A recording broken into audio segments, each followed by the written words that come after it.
this project, we're going to focus on designing with type or text. And we're going to create a business card. Business cards are 3.5 inches wide by 2 inches tall. And we'll use our text tool to create the information for the person on the business card, as well as creating our logo, in which we're going to warp some text in the center of a circle and then have text around the path of the circle. Once we create that business card, we're going to export it as a JPEG, and then we're going to open up a Avery template. Now, if you're not familiar with Avery templates, the Avery company produces printable pages for labels, in this case business cards that are pre-scored. And I like to use the 5877 Avery product, which has 10 business cards on a page that have clean edges. They're scored, but when you break them apart, you don't see the perforations of the scoring.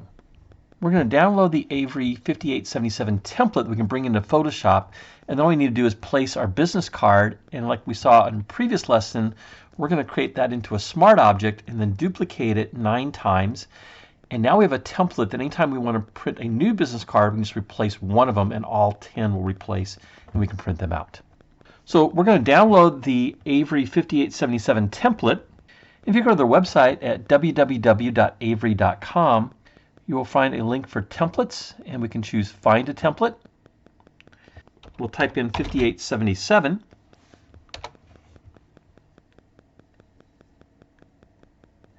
And we can download the template for Photoshop.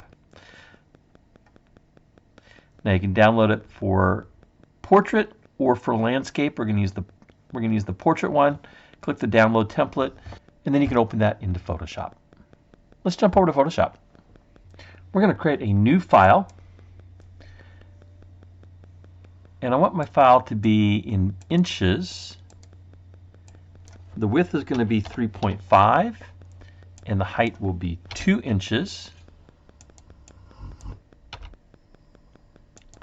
And we want to make this 300 dpi. I want white for my background. It's going to be an RGB color mode. Going to click Create. And there is our business card. And you can see on the ruler we're working from 0 to 3.5 inches wide and 2 inches tall. I'm going to take a ruler guide, and I'll set a ruler guide at about 1.5 inches from the left, and a horizontal ruler guide that's going to intersect at 1 inch. So we're finding the center vertically. I'm going to take the elliptical marquee tool. I want to create a new layer. And with the elliptical marquee tool, I'm going to find the intersection of those ruler guides. Hold down the Alt key and the Shift key, so I'm drawing a perfect circle. And I want to make that a width of about 1 inch. I'm going to go to the Edit menu and choose Stroke. And I'm going to stroke this with a black color and the Shift keys. I'm going to make this 8 pixels on the outside. I'm going to deselect, Control D, Command D on the Mac. I'm going to find my center again. Hold down the Alt and Shift key. I'm going to drag another circle. That's probably a little less than 3/4 of an inch. Maybe about 0.7 inches, somewhere in that area. I'm going to let go of the mouse, and again I'm going to stroke this. This time I'm going to do 5 pixels, and I'll center it. We're going to fill that outer ring. You can select any color you like. I'm going to select an orange, and I'm going to fill that outer ring of my circle. Next, I'm going to take the text tool. I'm going to center my text. I'm going to choose Arial, bold,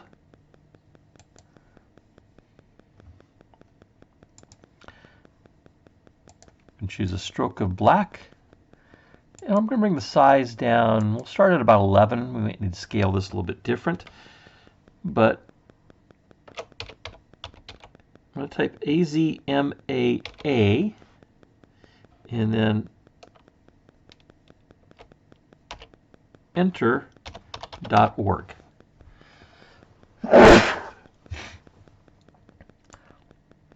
I'm going to select these and I'm going to scale this up to about 12 point.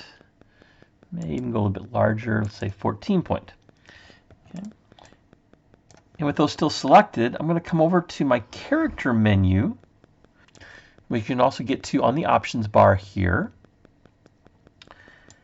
And I want to change the leading, the distance between the lines. Now there's some presets here. Usually leading is set at 120% of the font size. So I can choose any of these presets. I can also type in a value. This is what we call a scrubby slider though, so I can just go outside to the left and I get a two-headed arrow with a finger and I can move this up to where I want it.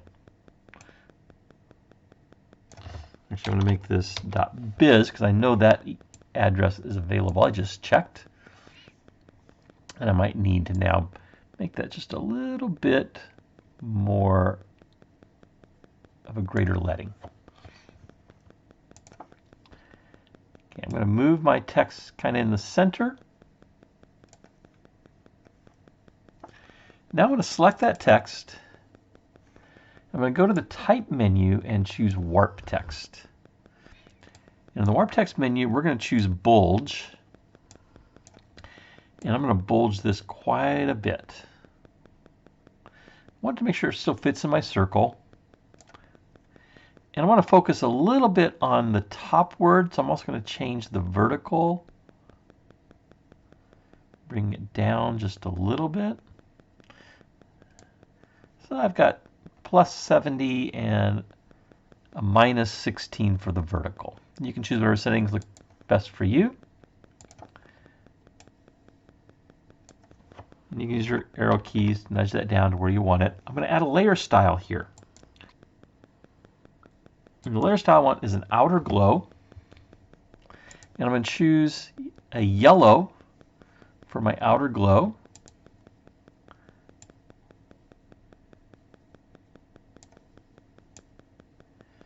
And you can choose whatever settings you think look best.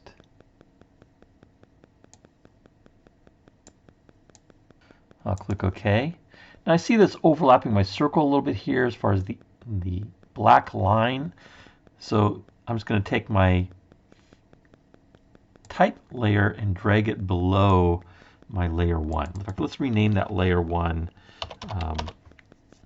logo circle. And again, you can select that text layer and use your cursor arrows to nudge it up or down however it needs to be. And we're going to try to get kind of in the center. Okay, now we want to add our text inside the circle. I'm going to make the circle layer the active layer because I want to make sure I'm adding my text on top of that layer. I'm going to take the elliptical marquee tool again, find my center of the circle, hold down the Alt key and the Shift key, so I'm drawing a perfect circle from the center out. I'm going to make a circle that goes just a little bit inside that orange ring. Now I'm going to go to the Path panel, and in the drop-down menu or flyout menu, I'm going to choose Make Work Path. And that now is a path that we can have our type follow the path. So I'm going to take the Text tool or the Type tool. Make sure that I'm centering the text. I want my fill color to be black. And as I come to the center where that ruler guide is and come down to the path, you'll see the Type tool gets a little wavy dotted line through it. And that is the icon that's going to attach our type to the path. I'm just going to click. I get some lorem ipsum text there. I'm going to go ahead and type Arizona Mobile App Academy. Now it's a little bit big, so I'm going to highlight through all that. Let's change our type down to about 8 point, see where that gets us. Still a little bit big. Now I can actually again use that text size on the options bar is a scrubby slider. If I just go over to the left, I'll get the two-headed arrow and I can bring the type size down or up. I want to get it towards about halfway across the circle. So I'm at 6 point. That looks pretty good to me. I'm going to come back to the logo circle layer, so I'm deselecting the text. I'm going to take the type tool again. I'm going to go back to the working path and turn that on in the path panel. Go back to layers, and so I'm again on the logo circle. As I approach the bottom of my path, I'm going to get that same little icon. I'm just going to attach the type to the path. And here I'm going to type in Scottsdale, AZ. I'm going to take my selection arrow right below the type tool. I'm going to come over to the type and I'm going to grab it and drag it up so that it is inside the circle. And that has it going the other way now. So it's the proper way I want to be able to read it, but it's above my path. So we're going to fix that by going to our character panel. I want to choose the baseline offset. I want to drop it down. Inside the baseline offset, I can put my cursor in there and use the down arrow to move this down. And that looks pretty good to me. Now somehow I think my text got a little bit smaller in the center of the circle, or it needs to be bigger, either way. So I'm going to come back and select that text in my palette, my layers palette, and let's make it 13. And again, I can use the arrows to bring that up. So there's my logo. So I've got 3 text layers and the circles on 4 layers combined. I'm going to make that into a layer group by clicking the little folder icon at the bottom. And I'm going to name that logo. Then I'm going to click on the background layer. I'm going to take my text tool. Since I used Arial for the logo, I'm going to use Arial for the right-hand side contact information. I'm going to make it bold, 14 point. I want my text to be left aligned. Black is my font color. I'm just going to click a little bit to the right of my logo and I'm going to enter my name. You can put in your own name. Now, one of the tricks that graphic artists use, particularly in marketing, is when you have large fonts, they like to tighten the tracking to get the letters a little closer together. So I'm going to highlight through this. I'm going to go to the character panel, and for tracking, we have some drop downs. The negative numbers will bring things closer together. The positive numbers make them further apart. We have some presets here of minus 175, minus 50, 25, and so forth. I'm going to choose the minus 25. That looks better, but we can also enter a value. So I'm just going to change that to a minus 35. We're not limited to those presets. And I like that a little bit better, a little bit tighter tracking. Now, if we have 2 letters that are really close together, such as maybe this E and the D, it seems a little bit close. I'm going to put my cursor there. I can use the Alt key and the keyboard arrow, and I can actually extend that out further, so I can adjust the kerning between any of these letters if I need to. I'm going to click back on the background layer, and again I'm going to click below my name. So I'm going to start a new text layer, and this one I'm going to make smaller. I'm going to do 12 point. I'm going to go ahead and set the tracking to minus 10. This is going to be a little bit smaller text. And I'll type in a title. Photoshop Specialist. Okay, clearly the type is too big, so I'm going to highlight through it. Let's set this to about 10 point, maybe even 9. That looks much better. I'm going to line this up underneath the name. Now we can adjust all the location of all these a little bit later. I'm going to also At the end of that text, press the Enter key. I'll have the name of the company, Arizona Mobile App Academy.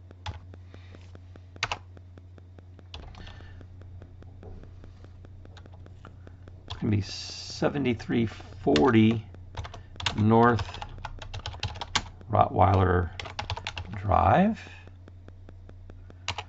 and that will be in Scottsdale, Arizona.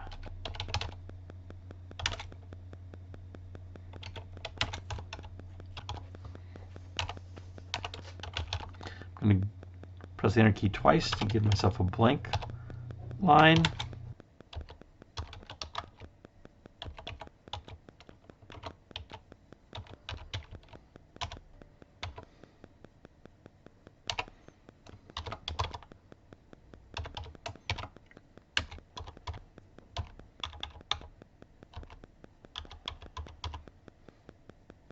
And there's my text.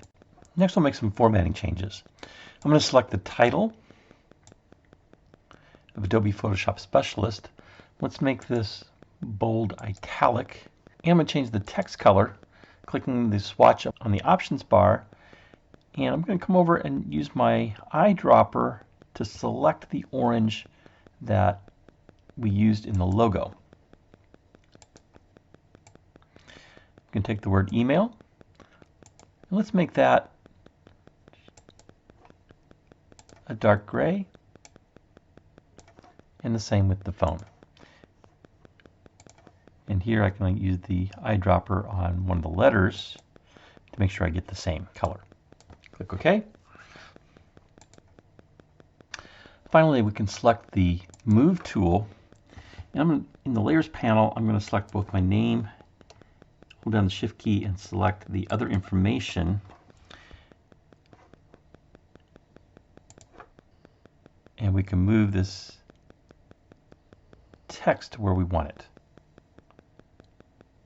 When you have the business card designed, go to the File menu, choose Save or Save As. I'm going to name mine DO1 Biz Card Master. I'm going to save it as a Photoshop document. But then I also want to go back to File and choose Save As, or save a copy and make it a JPEG. We can close that document. We're going to go to the File menu and open our Avery business card template. So you can see the template here has our location of the 10 cards, each one next to each other. This is the clean edge template, so when we break these apart, we won't get the scored edges. What I'm going to do is go to the File menu and choose Open as Smart Object. I'm going to find my BizCard Master. So I'm reopening that as a smart object. I'm going to pull this off top window, so it's a separate window, so I can see both my Avery template and the layers of this document. I'm just going to grab the thumbnail and drag it over. And I can then close my business card document. I'm not going to save the changes. So I'm just going to position this in place. You might find it easiest to zoom in.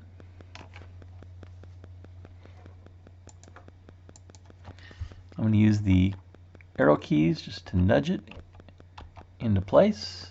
I'm going to hold down the Alt key or Option key on the Mac and the Shift key to constrain the movements. And I'm going to move it over into place. Now I'm going to name these. So that first one I'll leave as my master, but this one I'm going to name Card 2. I'm going to select both of those layers. Alt Shift, drag down, or Option Shift on the Mac. Again, we can use the arrow keys. I'm going to name this layer Card 3. Top layer Card 4. Might be able to turn the visibility on and off so you can make sure you're naming the correct layer. Now I'm going to select all 4 of those layers. Hold down the Alt Shift or Option Shift on the Mac And let's add those 4.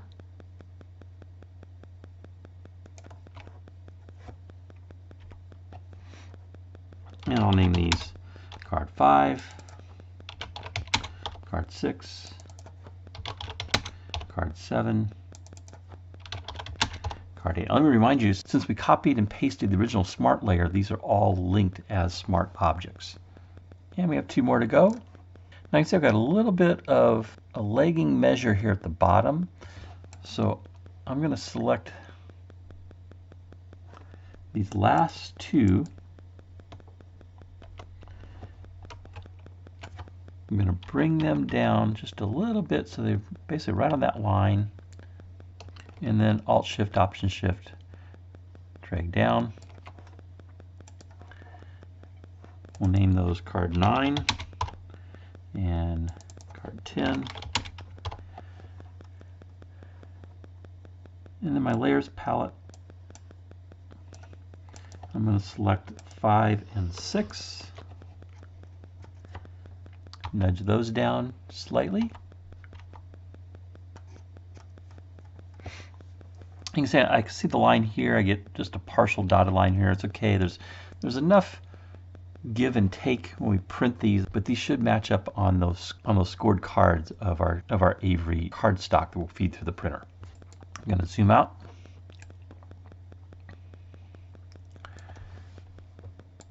And because I don't want those lines that were part of the background to print, I'm going to either delete or turn off, in this case probably turn off, that layer of my background.